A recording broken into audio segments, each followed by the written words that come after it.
Neste idioma não existem pronomes nem palavras que identificam o gênero das pessoas.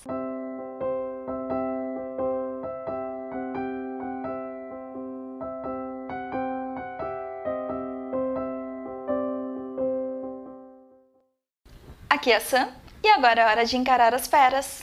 Justiça Ancilar, lançado em 2013 e publicado no Brasil em 2018 pela editora Aleph. Este é o livro de estreia da escritora Enlek e logo de cara, logo no primeiro romance, já ganhou todos esses prêmios aqui.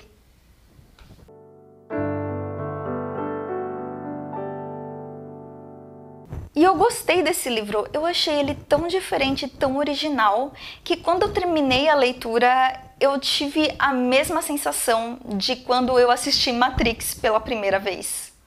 Este livro é narrado em primeira pessoa por uma nave espacial chamada Justiça de Thorin. A história começa em um planeta muito frio, onde a Breck, que é uma ancilar da Justiça de Thorin, encontra Seivarden pelado e desmaiado no meio da neve. E a partir deste encontro fortuito, nós vamos acompanhar a Breck buscando por vingança e o Seivarden descobrindo que não é a última bolacha do pacote. Na maior parte desse livro, os capítulos se alternam entre o presente, onde a Breck está preparando essa vingança, e o passado, onde descobrimos o que motivou essa vingança.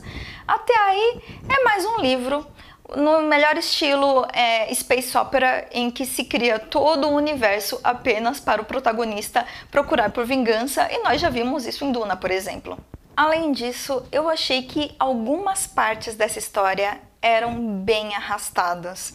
Esse livro só me pegou mesmo depois da metade. Da página 205 até o final, eu virei as páginas sem parar e não sabia o que esperar e tinha a sensação de que tudo era possível nessa história. Então a segunda metade do livro compensou o esforço que eu fiz na primeira metade. E eu ainda não li os outros dois livros dessa trilogia. Eu não sei se a Aleph pretende lançar ou não no Brasil, se tem alguma previsão para isso. A Aleph ajuda nós aqui. De qualquer forma, eu acho que o final dessa história poderia ter sido mais cartático se fosse uma história fechada, em vez de ser um gancho para mais dois livros. E o que transforma a Justiça Ancilar em um clássico instantâneo da ficção científica, além de uma construção de mundo impressionante, é a forma pouco convencional como essa história aborda temas como identidade, escravidão, colonização e a forma como ele consegue discutir gênero sem discutir gênero. O que nos leva à próxima parte desse vídeo, que se dedica a descrever algumas características relevantes deste admirável mundo novo.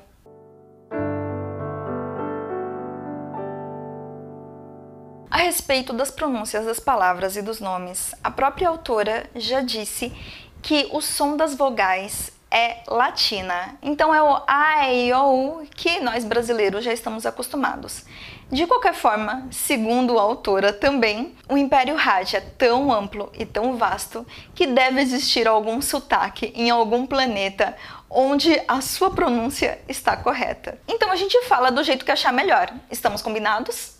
Justiça Ancilar descreve um mundo onde vários planetas são invadidos e dominados pelo Império Hajj, que foi fundado por Anandir Mianai por volta de 3.000 anos atrás, e atualmente conta com um contingente bélico comprometido a levar a civilização para outros planetas que abrigam a raça humana. Todas as pessoas que fazem parte do Império Hajj são chamadas de cidadã, e no idioma Hajj as palavras cidadã e civilizada têm o exato mesmo significado.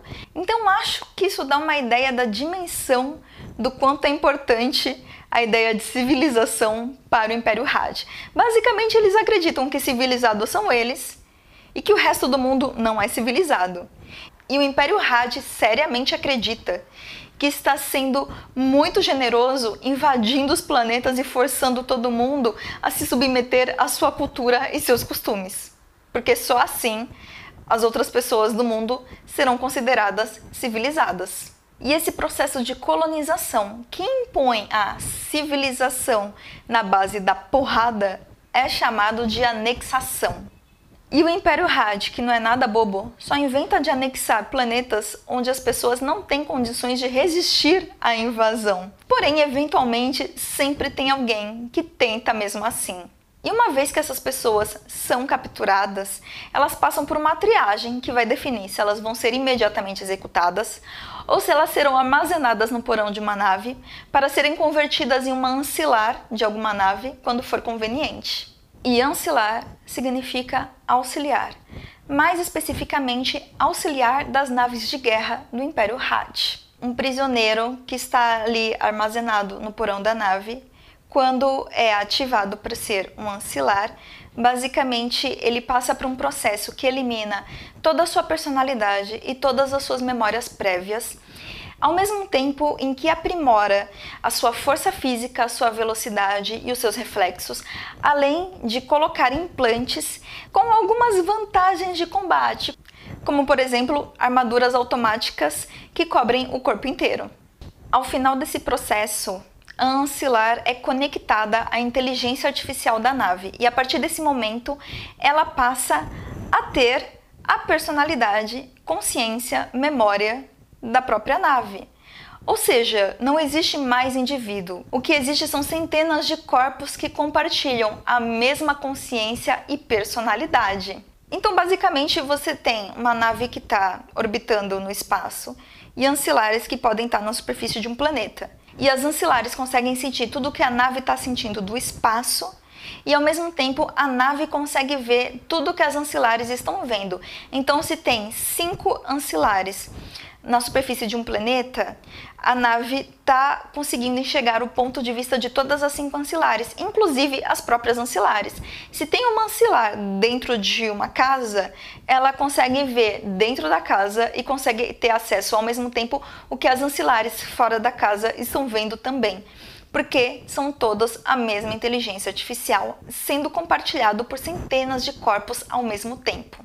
Então a protagonista e narradora, que é a Breck, é o segmento 1ESC-19 da nave Justiça de Thorin, e ela mesma se define como sendo a nave Justiça de Thorin, porque ela não tem nenhuma outra memória e nenhuma outra consciência que não seja a memória e consciência da inteligência artificial da nave Justiça de Thorin.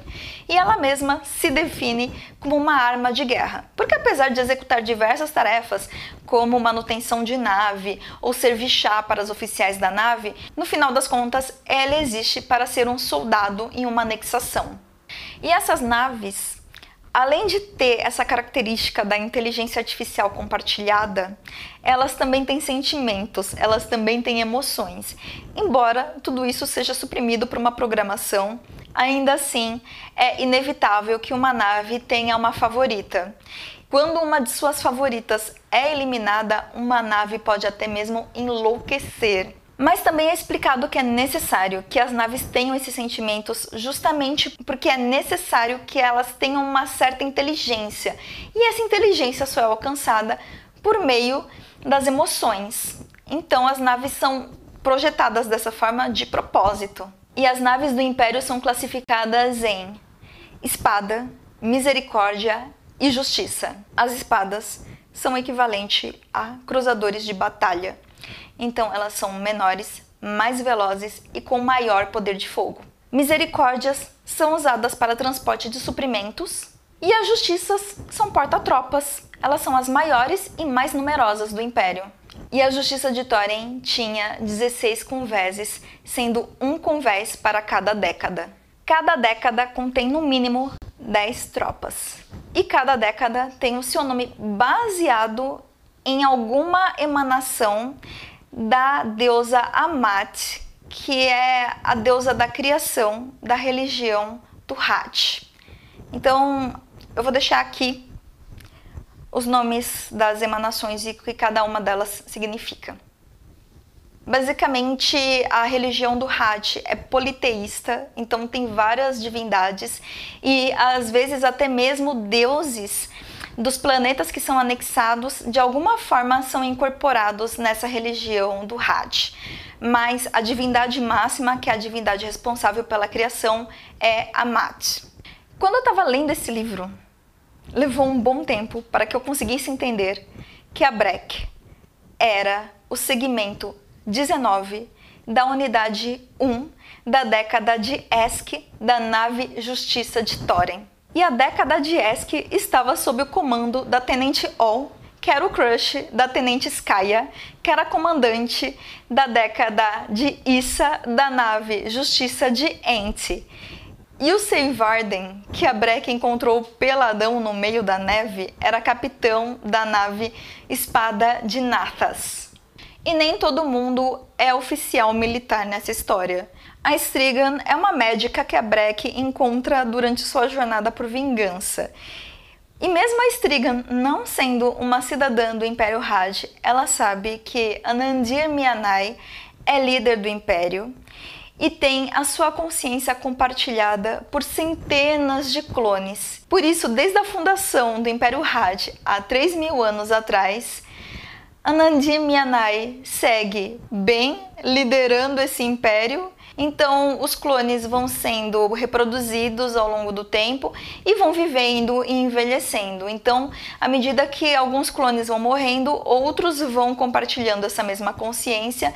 Por isso, Anandir Mianai tem 3.000 anos de idade, pelo menos, até onde se sabe. O Império Had também tem outras características culturais bem interessantes. A que mais chama atenção é o idioma do Had.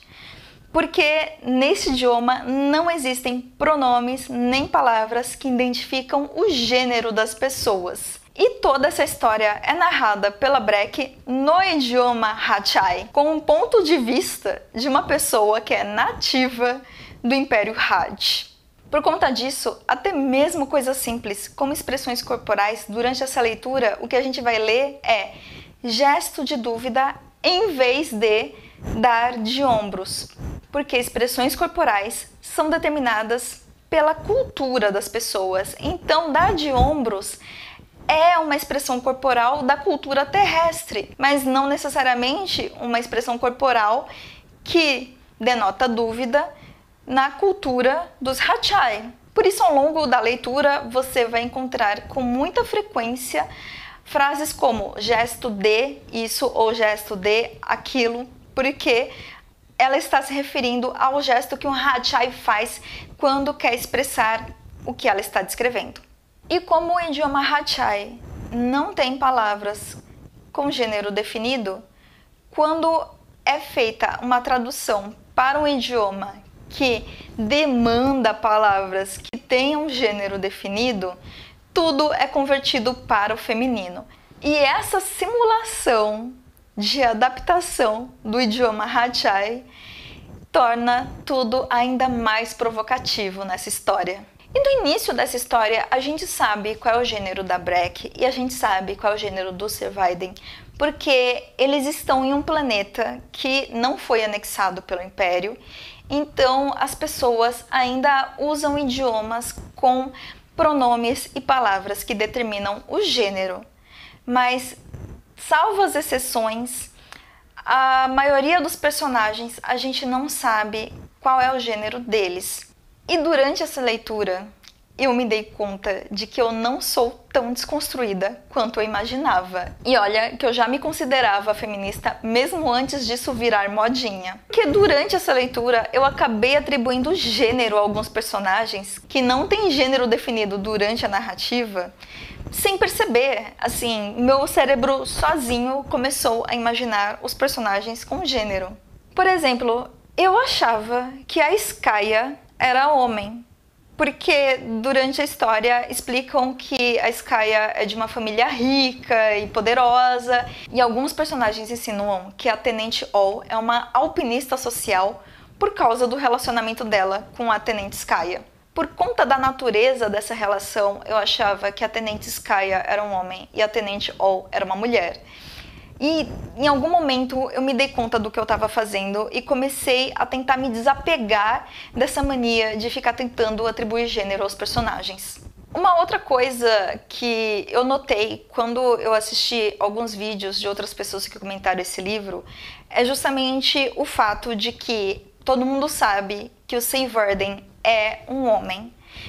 Então, é o Sir Vaiden que é dependente financeiro da Breck, é o Sir Vaiden que acaba sendo salvo pela Breck em diversas situações diferentes. E, normalmente, a gente espera que esse tipo de personagem seja feminino e não masculino. E eu cheguei até mesmo a ver vídeos em que as pessoas se referiam ao Sir Vaiden no feminino, mesmo tendo consciência e clareza de que se trata de um homem. Este é um dos efeitos que acontece quando você lê esse livro. Querendo ou não, consciente disso ou não, você acaba atribuindo gênero aos personagens e muito baseado ao papel que eles ocupam na trama, em vez de simplesmente se desapegar disso e entender de que neste universo gênero não importa. E tem até quem ache que Justiça Ancilar seja uma resposta da Ann Leckie para o livro A Mão Esquerda da Escuridão, da Ursula Le Guin, por conta dessa questão de gênero. Mas a própria autora, em uma entrevista, deixou bem claro que ela já tinha uma ideia do que ela queria que fosse Justiça Ancilar, e ela leu A Mão Esquerda da Escuridão pela primeira vez, enquanto ela já estava na metade do primeiro esboço de Justiça Ancilar. E a própria autora diz que, conscientemente, ela se inspirou nas obras destes autores aqui. Mas eu não vou entrar nesses pormenores, eu já falei da Mão Esquerda da Escuridão em outros vídeos, eu vou deixar o link aqui na descrição, se você quiser ver mais detalhes a respeito disso. O que interessa é que na Mão Esquerda da Escuridão não existe gênero, mas gênero importa, enquanto que na Justiça Ancilar, gênero não importa, mas os personagens têm sim gêneros definidos, a gente apenas não sabe quais são. E o fato de não se importar com gênero não impede as pessoas do Império Hat de formalizar os seus relacionamentos por meio da clientela, que consiste basicamente em um patrocinador que oferece prestígio e suporte financeiro em troca de lealdade e outros serviços de um cliente. Porém, quando existe uma distância muito grande entre o status social do mecenas e do cliente, aí as pessoas começam a fofocar e falar e acusar o cliente de ser um alpinista social. E neste caso, o termo usado é se ajoelhar para conseguir uma clientela. E onde tem alpinismo social, também tem o conceito de meritocracia, que neste universo é algo indesejado pelas pessoas de status social mais elevado. Desde a fundação do Império Had, apenas as pessoas bem-nascidas recebiam cargos militares.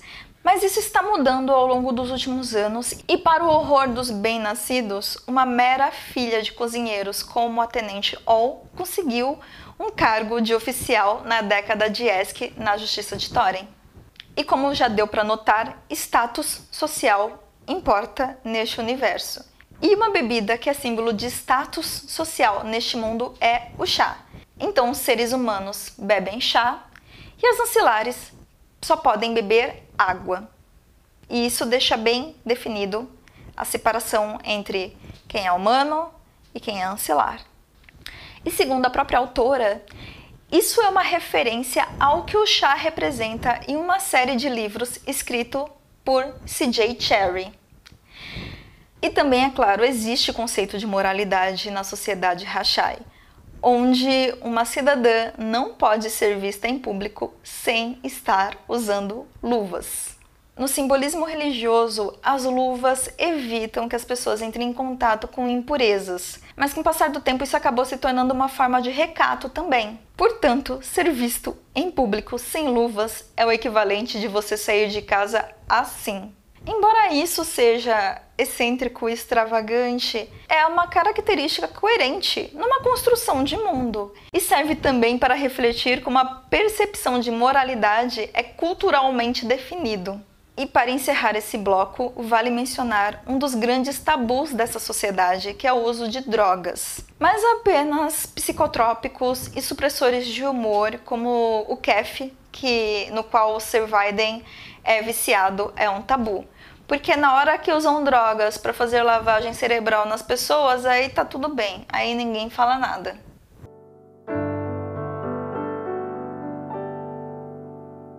Bem, essa parte final só vai fazer sentido mesmo para quem já leu o livro. E antes de partir para a conclusão, eu vou fazer aqui uma revisão da cronologia básica dessa história, que basicamente é: 3.000 anos atrás, Anandir-Mianai funda o Império Had. Há 2.000 anos atrás, a Justiça de Thorin foi ativada. E há 1.000 anos atrás, a Espada de Naxas, que é a nave do Servaiden, foi destruída em Garced.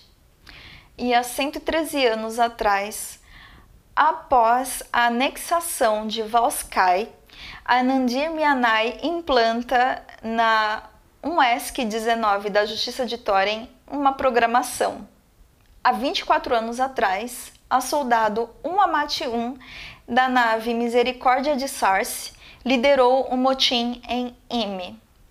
E há 19 anos atrás, o segmento da década de Var foi obrigado a executar a Tenente Alm por descobrir armas escondidas na cidade de Ors durante a anexação do planeta Xizurna, o que provavelmente iria forçar Anandir-Mianai a reconhecer que existem versões dela mesma em conflito.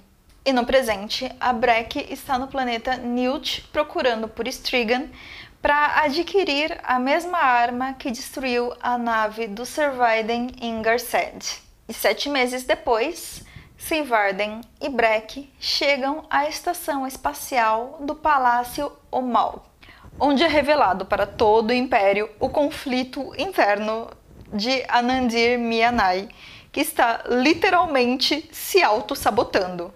Quem nunca? E aí chega um momento que eu esperei durante toda a leitura do livro, que é ver a Breque tocando o zaralho no palácio de Anandir-Mianai, para então descobrir que tudo o que a Breque fez durante toda essa história foi obedecer à programação que a Anandir-Mianai implantou secretamente nela em Valskai, que consiste basicamente em atacar a outra versão de Anandir-Mianai, mostrando que a Breque ainda é uma escrava do Had. Ela ainda é uma pessoa inteligente, consciente, com sentimentos, que não tem nenhuma opção além de obedecer. E por causa disso, eu achei o final coerente, bem ok, mas um pouco anticlimático. Primeiramente porque a Breque realmente ficou magoada com a morte da Tenente Ou. Tá certo que a gente sabe que a partir desse ponto ela vai iniciar uma guerra contra a versão da Anandir-Mianai que mandou executar a Tenente All. Eu não recebi a recompensa que eu esperava depois de aguentar o Sigvarden o livro inteiro para chegar no final e ver a Breque voltar a ser uma cidadã do Had e ainda por cima ser adotada pela casa Mianai. E você? Já leu esse livro? Me diz aqui nos comentários o que achou. Me dá um joinha, curte e compartilha se você gostou desse vídeo. Muito obrigada por me assistir até aqui e até a próxima!